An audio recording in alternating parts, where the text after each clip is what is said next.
Would you pray with me? Open our ears, O God, to hear your word and know your voice. Speak to our hearts and strengthen our wills, that we may serve you today and always. Amen. Well, last week we left Joseph in the ditch, thrown there by his brothers, who decided rather than kill him, they'd just sell him to the Ishmaelites. But before they could, a Midianite came by and scooped him up out of the ditch, and then they sold him to the Ishmaelites, who proceeded to take Joseph to Egypt. So one of your questions might be, why do we tell this story? Why do we tell the story of Joseph? These are old stories, We're Christians. We focus on the New Testament. Well, the reality is that many, not all, but many of the stories in the Old Testament have influenced Christianity and the world at large for centuries. The story of the Garden of Eden, Adam and Eve. Original sin, that concept came from the Garden of Eden, and that brought about infant baptism. And then there was the controversy of, well, no, you don't baptize infants, you should have believers' baptism. That was just one story. So those stories impact us, and they influence our theology and our thinking, whether we know that or not. And I think this story of Joseph being sold into Egypt and how he perceived it, and what we've kind of done with that concept in Christianity, is important. But there he is. He's in Egypt. And we, skip a few chapters. Well, lots happened. So, of course, Joseph is successful. That's Joseph. He was successful when he was young, and he goes to Egypt, and he became incredibly successful despite how horrifically he was treated by both the Egyptians and by his brothers. And it's critical to remember that in Genesis, the story is trying to tell the story of Israel. And so they are implying that God had a hand in this, and that God threw him in the ditch, so to speak, and had him go to Egypt and raise him up. Keep that in mind. And that's what Joseph believes, that God blessed him, that God was the reason he got sold. But he ends up being incredibly successful. He is the chief steward to a high-ranking Egyptian official. And of course, that Egyptian official's wife propositions Joseph because he was very, very handsome. And of course, Joseph spurns her because he believes in God. And of course, she then tells her husband that he tried to seduce her. These are great stories. It's like our world today, right? So then, of course, this high-ranking official sends him to prison for what he didn't do, but that his wife said he did. But of course, in prison, Joseph ends up being put in charge of all the other prisoners. Of course he does. And in that process, he interprets the dreams of two prisoners. And so the Pharaoh hears about that, and so he sends for Joseph and says, I need some predictions. I need you to, tell me what's going to happen. Well, of course, Joseph says, well, there's going to be 7 years of plenty and then 7 years of famine. And so what does the Pharaoh do with Joseph? He makes him the governor of all of Egypt and puts him in charge of gathering the grain and everything so nobody's going to starve. And so that's what Joseph starts doing. And we're probably 9-10 years after this, because they've had 5 years of plenty and, and another 2 years into the famine. And then Joseph's family comes to Egypt looking for grain because they're starving over in Canaan, right? And so their father sends them, you need to go get some grain. And so they go and they see Joseph. Well, of course, They don't recognize Joseph, but Joseph recognizes them, okay? And he kind of messes with them, kind of like he did when he was younger. He doesn't exactly just immediately greet them. He accuses them of being spies.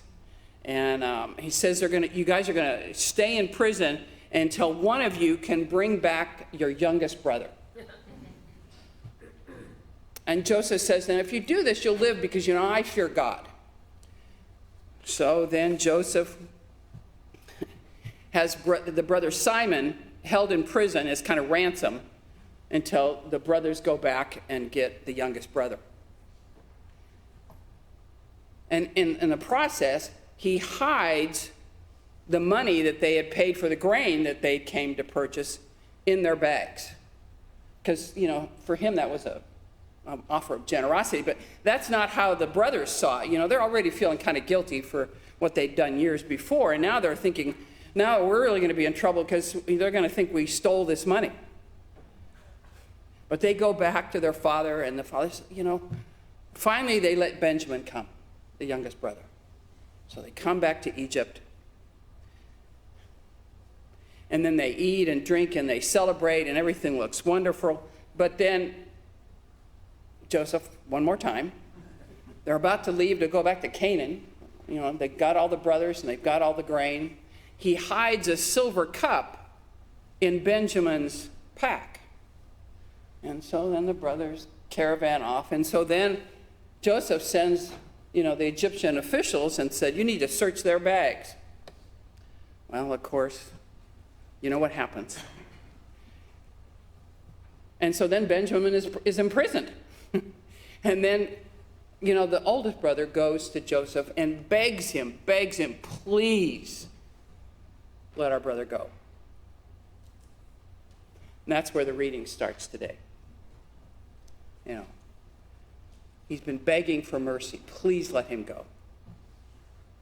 And so what happens? You heard it wonderfully read by Kitty. Joseph can't contain it anymore. He tells him who he is. I'm your brother. I'm not angry with you. God intended this. Isn't it wonderful? Because now I can feed you and everything's good. And they kiss and make up and they go off and talk. I love how that ends. They just talk. So that's the story. That's how it all ends. It's wonderful. And how we often look at this story is we focus on the very end of it with the miraculous reconciliation, and we don't look at kind of Joseph's behavior most of his life or his brother's behavior. And so one of the questions is reconciliation real? Because it's critical. We all deal with it. Is it real? I believe that it is, but that it seldom looks like the story in Joseph. I wish it did. I wish it was that easy and that clear cut. But it's not. It's never simple, and it's never easy. Reconciliation is real, but it's never without pain and heartache. I thought of a dear friend of mine who, like a lot of us, divorced, had 2 kids, single mom. Her children were teens. And amazingly, at that age, nearing 50, she realized that she was gay. And she came out. And both of her children refused to talk to her. Her son moved out and went to live with his father. Her daughter went off to college. It was heartbreaking. And this friend of mine was amazing. She just kept loving them despite how they treated her, paying for her daughter's college. It was a sad time. But eventually, there was a reconciliation. And this friend of mine actually retired to be near her one child and she's close to her grandkids. But it was not easy. And there are scars, and there's pain in those stories and in their life. So one of the questions is, what does God have to do in the story of Joseph and reconciliation? And how does God play a part in reconciliation in our lives? Now we read, of course, by Joseph's own testimony that he says his suffering, physical, mental, and emotional, have been allowed by God so that God could fulfill God's plan. And what we have done with that, by extension, is we have taken that concept of suffering and attached it to the ultimate suffering of Jesus, and then made it that God, to a certain degree, allows suffering. And the concept is called redemptive suffering. And the idea behind it is that if you join with Christ in that suffering, then for others or for yourself, that it is redemptive, it is restorative. And it comes much from the Old Testament. There's language throughout the Old Testament about suffering, and we've drawn on that. Probably the best known, you've all heard of the saying, the suffering servant in Isaiah. We read a great deal about that, especially in chapter 52. And so the early church has taken that concept and understood it to be the idea of redemptive suffering. That's a hard concept. It's really the belief that human suffering, when accepted and offered up for our own transgressions or someone else's, is a good and necessary thing.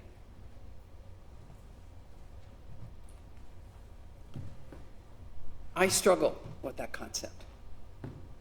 Now, I love Isaiah, and I tend to see Christ in a lot of Isaiah. I'm a kind of typical Christian when it comes to that. Emmanuel, come Emmanuel. But I struggle with the notion that God plays a part in suffering. A causation, if you will. And that's why these stories are important. Because even though we may believe differently, that remnant is in us. And I maintain there's a part of us that wonders sometimes when something goes wrong in our lives, what did we do wrong? Was I not just quite good enough? Did I disappoint God? Maybe if I just had more faith, this wouldn't have happened.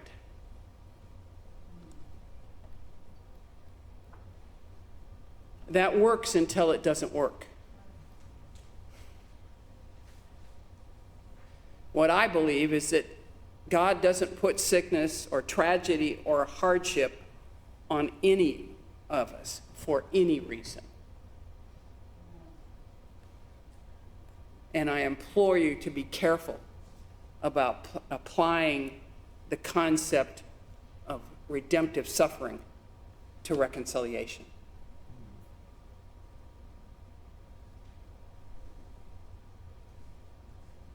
Be careful believing that God is going to keep reconciliation from happening because of something you've done, or that there's a price.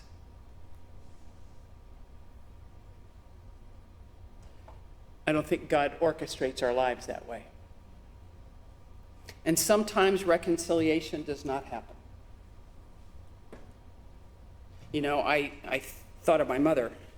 You know, bless her heart, I'm sure when I see her again, she's going to say, was it really necessary to tell so many stories about my life? Sorry, Mom. But I adored my mother. In my eyes, she could leap tall buildings in a single bound. But she struggled. She struggled a great deal. It was in a time and an era that is different than today. And the truth is, of her children, there were 5. I'm the only one that had a lifelong relationship with her. My oldest brother, because she gave him up to her ex-husband. Her daughter, my sister, died of a drug overdose at 20. My full brother was not the least bit remorseful when she died.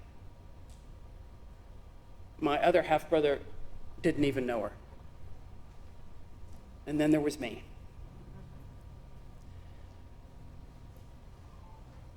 And my loyalty was essential to my mother.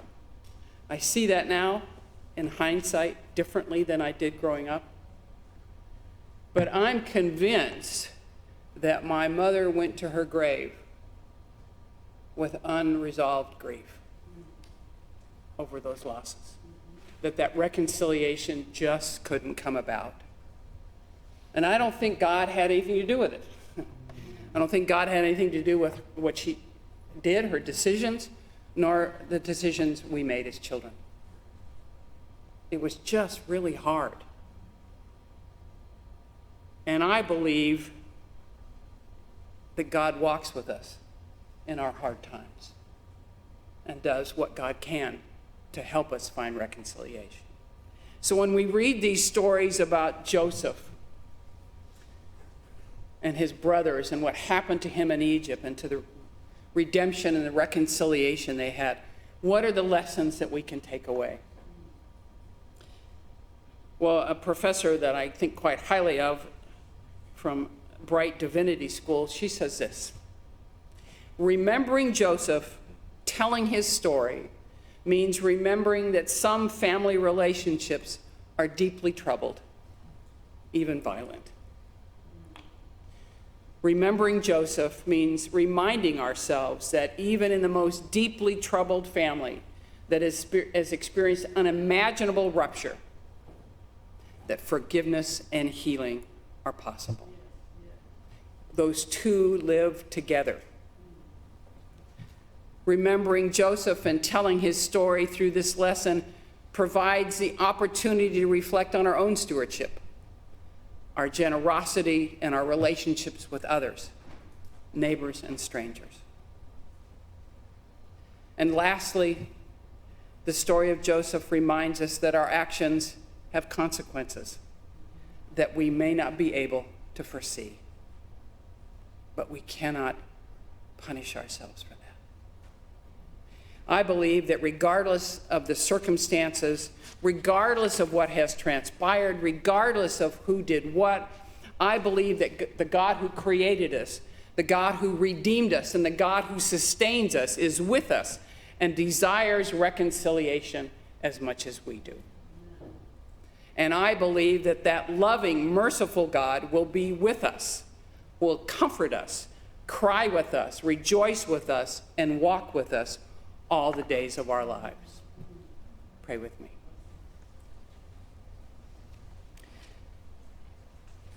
Gracious God, we seek your presence in our lives, and we seek to be reconciled. Help us know that you walk with us day by day, in the good times and in the difficult times. Amen.